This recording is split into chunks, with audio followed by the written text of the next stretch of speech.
with about 6 minutes to go in the game, Jerron saunters over to me, says, I think I'm going to go screen and roll for a minute. That was his way of saying, I'm going to completely take over this game and make sure we get this win. But I don't know how much I can say about what he did tonight. But I thought beyond that, I mean, it was simply as good as you can perform in a college basketball game. I really thought. Glad the nation got to see that. That's pretty cool. Lost in the subtext a little bit. I thought we did a pretty good job. I mean, all the way at 18-5, but we took them out of scoring in ways that they normally score and to the best of our ability. They still got a few. And for the first time since I've been here, we actually held Cheatham to a decent number. So all the way around the horn, good job. I sat in my office for about 5 minutes before trying to come up with adjectives for Jerron's play tonight. I'm stuck. Go ahead and insert your own. He was pretty good. Gavin alluded to the havoc you guys caused on the defensive end. So the change in tactics worked. I'm pretty happy with how that panned out. Yeah, I mean, we're going to have to make some adjustments the next time around. But certainly in terms of making them uncomfortable, I thought that part of it worked. You know, it was the guys did a good job of comprehending what it is we wanted them to do and implementing it. I will say that. Coach, coming out the half, Akron hit 2 quick threes and they regained the lead, or gained the lead. But Jerron responded with the layups going right up the court. It seemed like he was able to respond all night, all day about what Akron was able to do. Yeah, he's a kid that, again, I've been around him so much now, some of our fans probably recognize it too, but if he feels like somebody's getting the best of him a little bit, or somebody, he's gonna take it right back at him. And he hit 33s in a row in warm-ups tonight, and said he was feeling pretty good.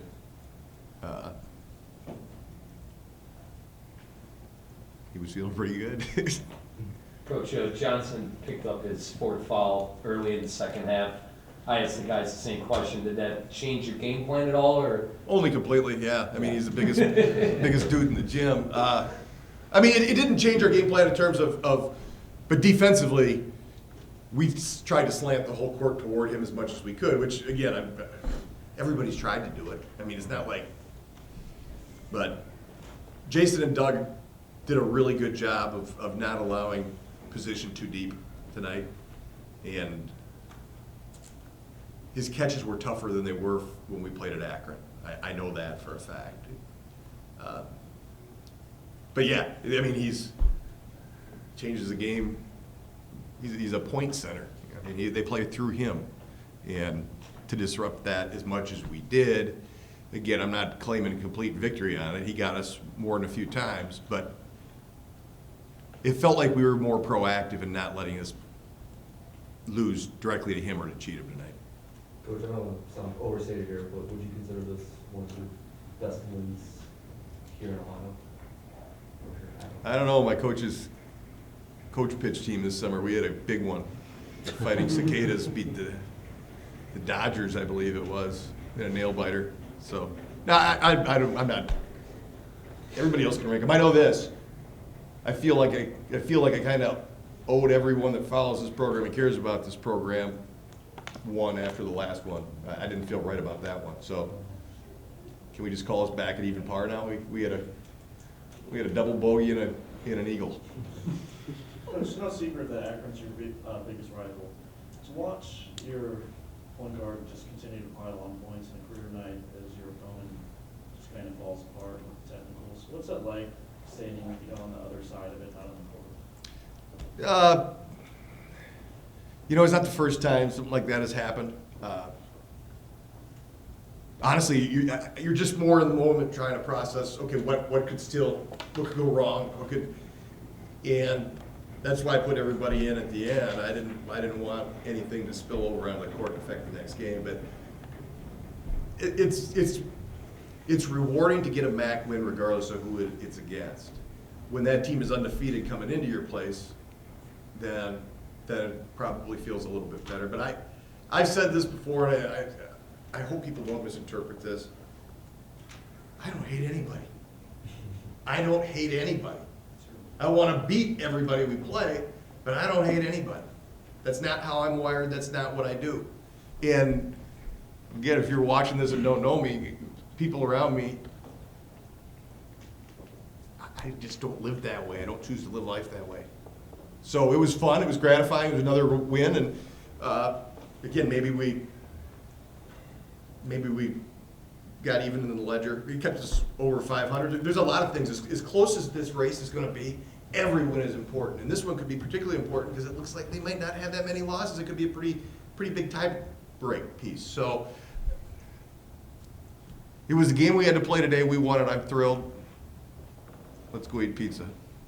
Saul, today got a little tricky at some points, and you Yeah, saw thank that you. against Eastern Michigan. Yeah. And you guys fell apart. Sorry. Well, it's okay. I'd say 52 points is falling apart. 49 or whatever we had, 49. But today, there's the technical fouls, and you guys should stay in it. It's the team. Well, we've talked about it a lot. In the MAC is a very emotionally volatile league if you look from team to team to team. On any given night, there is somebody out there just losing his mind on the court for one team or the other, and we just try to manage it to make sure it's not our side that's doing it. But with those emotions can come good things too. You know, it can maybe force you to play a little bit higher level. At the end of the day, I would love for my players to just be chill and silent on the court. That'd be terrific. But that certainly isn't the way this group's wired, and I don't. As long as they're playing within the rules, we're good. Do you think the crowd played a role? Oh, yeah. In the second half? No question. They kept us in it the whole game. They were terrific, and it was nice to have a game against Akron at home.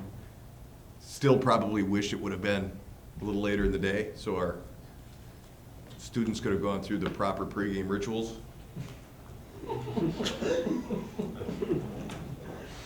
But they were terrific, and we've got a real advantage here. I've made no secret about that. And I think if we can build this thing to where we want to build it, we can make home men's basketball games here even more of an event than they are. That's certainly a priority of what I'm doing here. Coach, Penny and Jordan were pretty ice cold for most of the night, but they hit big shots late. Do you think Jerron's play was just really uplifting in that?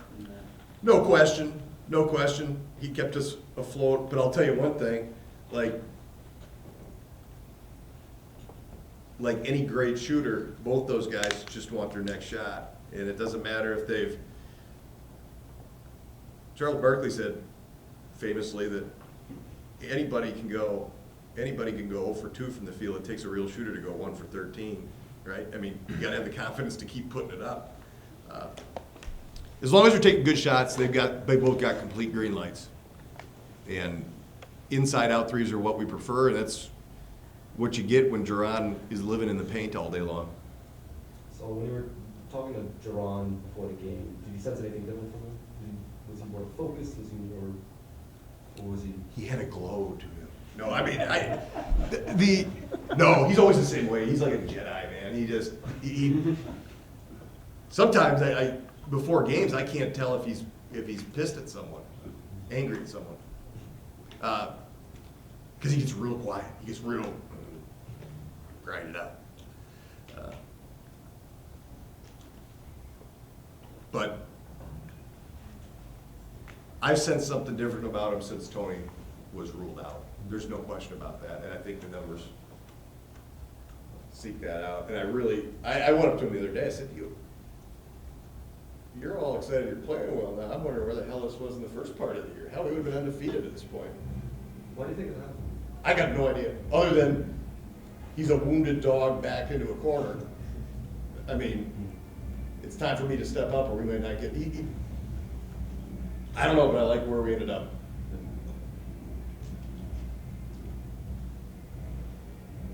Anybody else? Coach, are there individual performances that you think you've coached similar to what Jerron did today? Or Yeah, I had a guy have 65 once. No, 60, 65. That's it? Yeah, exactly. Yeah, I mean, but this goes right up there with all of them.